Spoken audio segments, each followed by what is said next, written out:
Yesterday, Narendra Modi challenged the Election Commission, even inviting another FIR. Today, he campaigned in Faizabad, standing in front of an image of Lord Ram, once again provoking the Commission.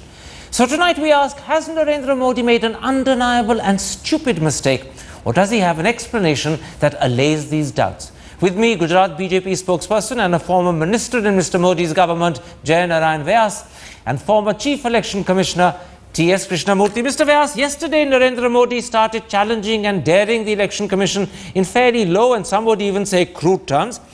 The Election Commission, I put it to you, is one of the most revered institutions in this country, and at the moment, it's doing an exemplary job managing a difficult election campaign.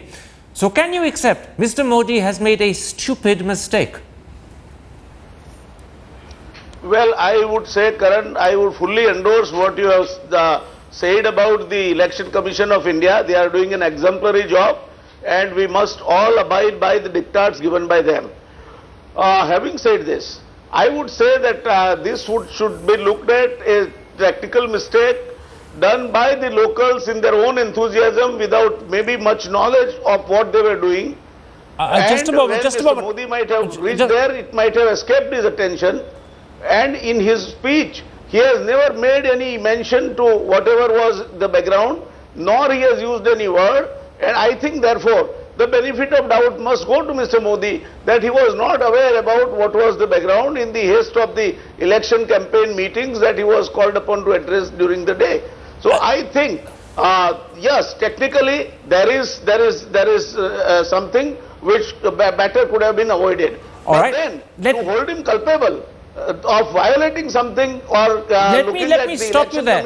I'll come back to you. Let me stop you there. I'll come back to you, but I want to pick up on some of the things you said and put them to Mr. Krishnamurthy. Mr. Krishnamurthy, you've heard Mr. Vyas, a former member of Mr. Modi's government's official spokesman of the Gujarat BJP, saying it was a tactical mistake, that Mr. Modi could have been led astray by some of the advice he's been given. He hasn't actually apologized and accepted that Mr. Modi made a mistake, but he's certainly providing an explanation that is not a defense of Mr. Modi.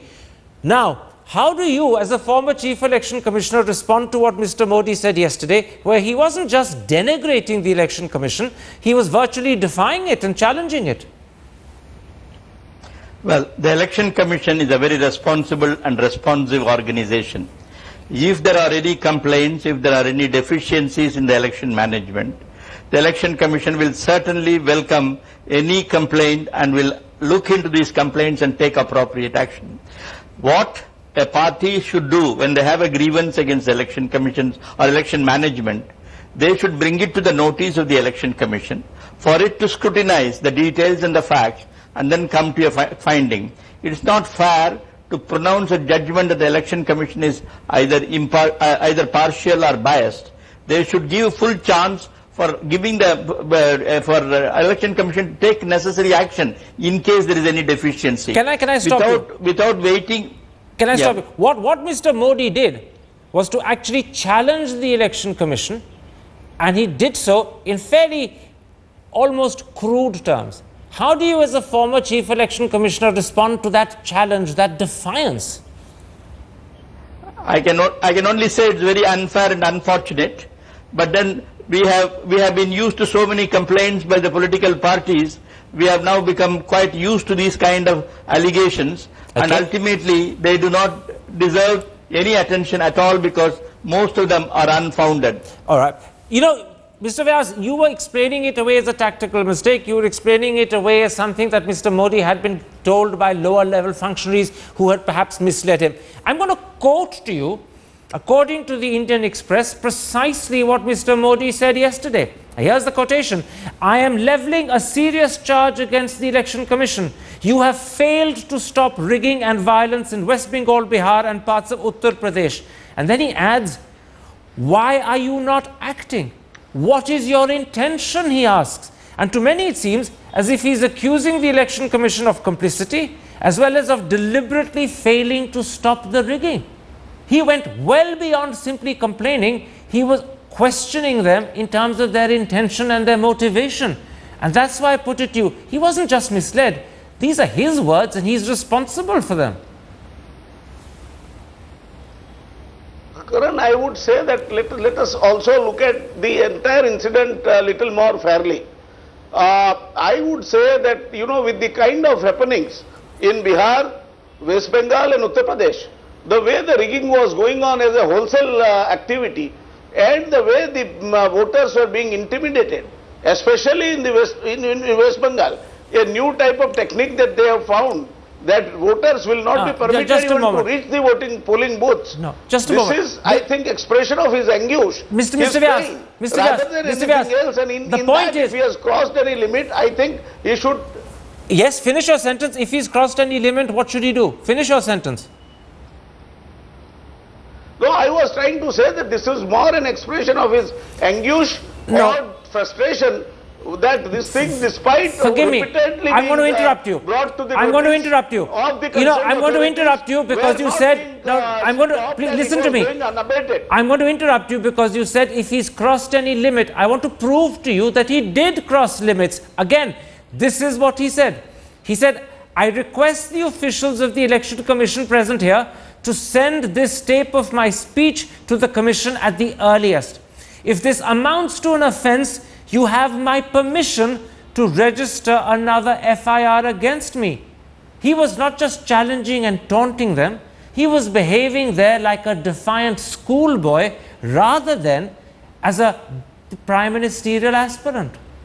How do you defend that?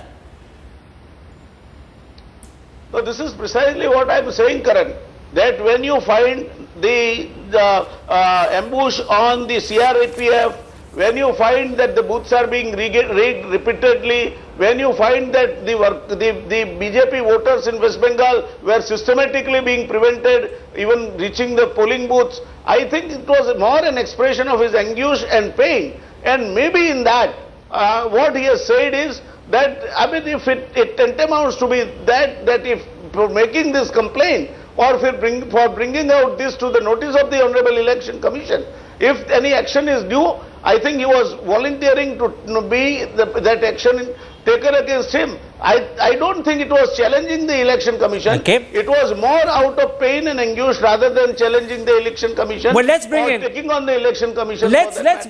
That's your view. Let me bring in Mr. Krishnamurthy. First of all, Mr. Krishnamurthy, I want to draw your attention to that sentence. You have my permission, remember, you have my permission to register another FIR against me. Is that arrogance? Is it anger? The Election Commission doesn't need Mr. Modi's permission, yet there's Mr. Modi saying it. How do you interpret that? Arrogance, anger, defiance? What do you call it? Whatever be the provocation of having a grievance, I think it is indefensible to charge the Election Commission as biased or that it can take any action that you want. I think the wisdom should prevail in the minds of leaders to approach the Election Commission in the proper form and bring it to the... In fact, we have conducted re-poll on many constituencies. We have even ordered a countermanded the poll in Chapra when serious allegations were leveled. So when allegations are there, it must be brought to the notice and give appropriate time for them to take a decision. There is no point in making a serious charge that the Election Commission has failed in its responsibilities. Okay, so far, gentlemen, I've been quoting from Mr. Modi's rally speech from Asansol. Mr. Krishnamurthy, he also gave an explanation a few hours later when he spoke in Allahabad. And there he claimed that the Election Commission was ignoring intelligence it had received from the Intelligence Bureau of both booth capturing and rigging. And he also said that the BJP itself had met the Election Commission and made them aware that there would be both booth rigging and booth capturing. And again, the Election Commission had ignored even the BJP's advice. Do you believe the Election Commission would be guilty of ignoring both the Intelligence Bureau and the BJP itself, assuming that such advice was given? I'm unable to buy this argument. I am sure if there are allegations, the Election Commission must be causing necessary inquiries. Maybe they have not completed the inquiries, but you should certainly wait for the judgment. They will not ignore any such serious complaint of rigging. I am sure that Election Commission will be responding to these allegations in a proper and appropriate manner. Two quick questions to you, Mr. Vyas. First of all, as Mr. Krishnamurthy says, he has every right to make a complaint and to point out that rigging happened. But he must then give the Election Commission fair opportunity to respond and to get back. To immediately jump from the complaint to judgment and criticism was a mistake. And given that he wants to be Prime Minister of India, it's a pretty bad mistake. Would you accept that at least he has erred in jumping to a conclusion without giving the Election Commission sufficient opportunity to investigate the complaint?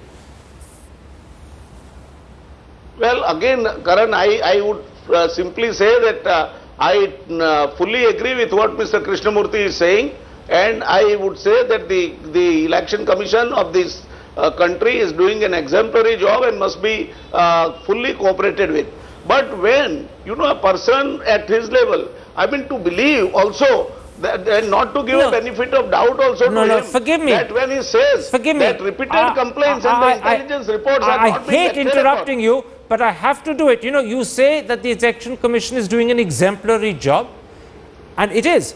But that's not what Mr. Modi thinks, because I'm going to quote from today's Economic Times what he said at one of his rallies. He says, I urge you to do your duty properly. He's clearly there saying that the Election Commission is not doing its duty properly. He then says, the entire administration is now under your control. Why are you not able to hold fair polls? He doesn't believe the Election Commission is exemplary. He thinks it's not doing its duty properly. He's not even agreeing with you. No, I don't think he's meaning that. What he is trying to say is that the intelligence report and also the presentations made by the Bharatiya Janata Party, I think he might have got the history of the number of presentations made and what was the dated record of that. Relying upon that, perhaps he is making this statement, and I think that therefore without looking at that report or that record, I would be not, it would be unfair to Mr. Modi to say that whatever he is saying is all derived out of his arrogance or derived out of something which he is not entitled to say. Let me put this to you. You began your answer by saying that is not what Mr. Modi meant. Unfortunately, that is exactly what Mr. Modi said.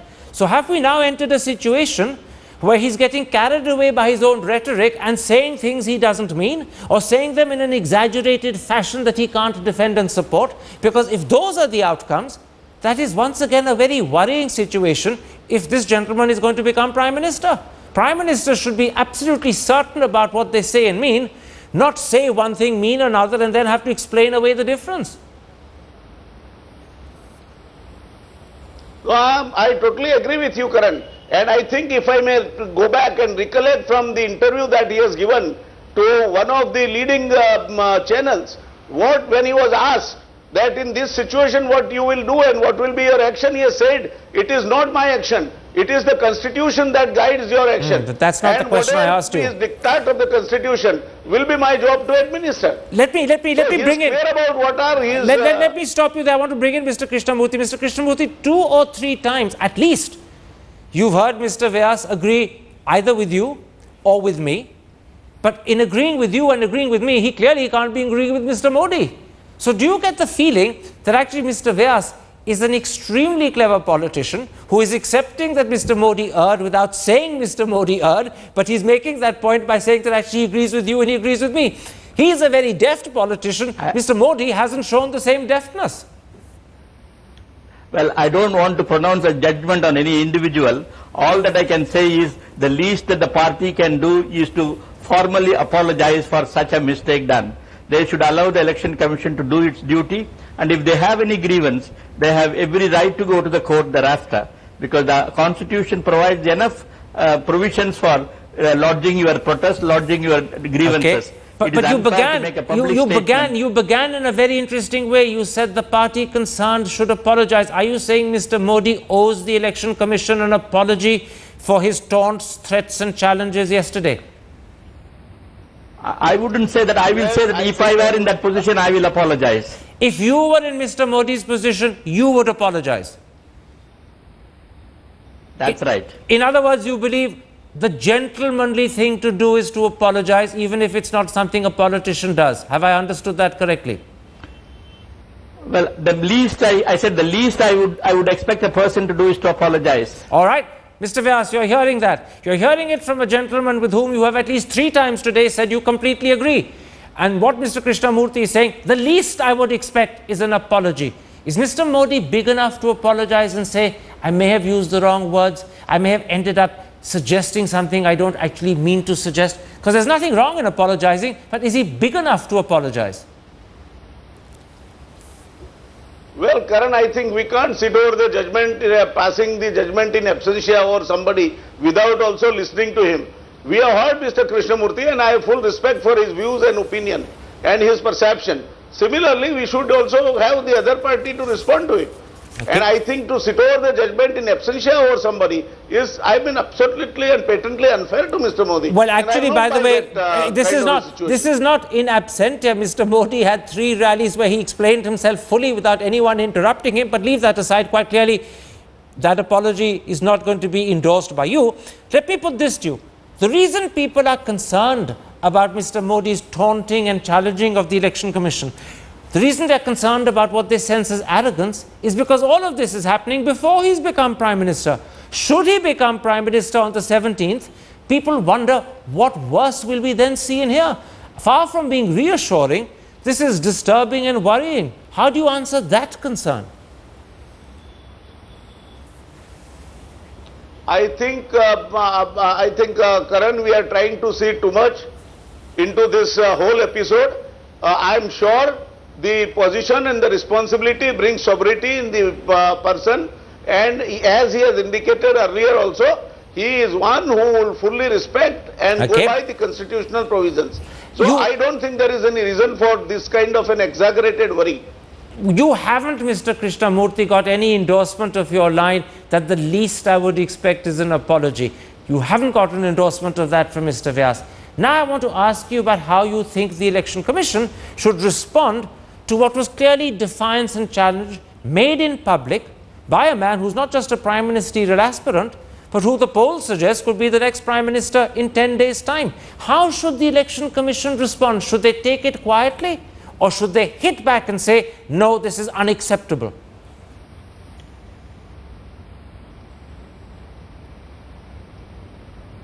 Mr. Krishnamurthy?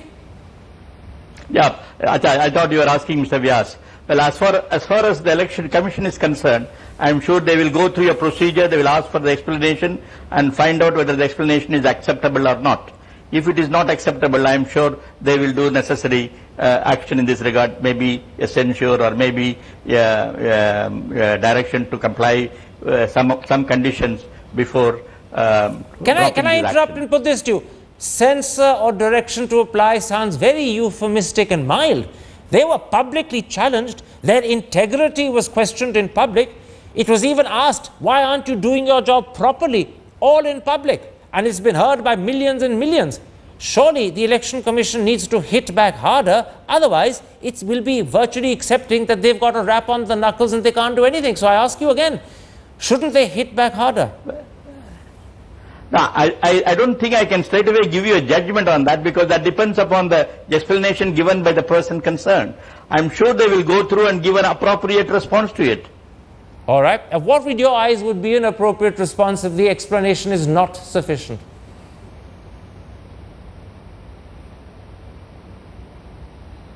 What would be an appropriate response if the explanation is not sufficient? Well, I mean, there are many possibilities available to the Election Commission. They can even defer an election. They can order a repoll in certain elections. I mean, there are many opportunities available to the Election Commission. Only thing is, they may not be commensurate with the charges leveled, but the Election Commission will have to sit in judgment whether such a person should be dealt with seriously or should be dealt with differently. You know, potentially, Mr. Vyas, this problem has the capacity to become explosive. Whether it will or not, I can't say. But potentially, if the Election Commission is dissatisfied, it has the potential to become an explosive problem. Will Mr. Modi let it get that far, or will he accept that perhaps tactically he was wrong and make sure he lets the Election Commission understand by apologizing, or at least by retracting? A retraction at least, if not an apology. See, Karan, let us understand very clearly, and I am replying to you in absolute calm and composed sense that the first thing is that the procedure requires that the inquiry must go on. He should be given the opportunity. And no, then I'm not talking about the inquiry into the complaint of rigging. I'm talking about Mr. Modi's outburst. Mr. Modi's allegation that the Election Commission is not doing its proper job. Mr. Modi questioning the integrity. That's what I'm talking about. Should he retract that? Karan, whatever may be my and your opinion, whether we may like or not, there is a process of law. And the process of law has to be followed. Even if somebody has committed a murder in daylight before the huge crowd, he is given the opportunity to I've run out of time, Mr. Vyas. We're going to have to end it there. All I note for the audience is that you keep talking about the process of inquiry necessary to go into the allegation of rigging, whereas what I was talking about was the question marks raised about the integrity of the Commission and the allegation that the Commission itself is not doing its job properly. The two are different. But you don't want to focus on the second. I thank you nonetheless for joining me for this discussion. My thanks also to Mr. Krishnamurthy. And there we end tonight's episode. Goodbye, good night, see you tomorrow.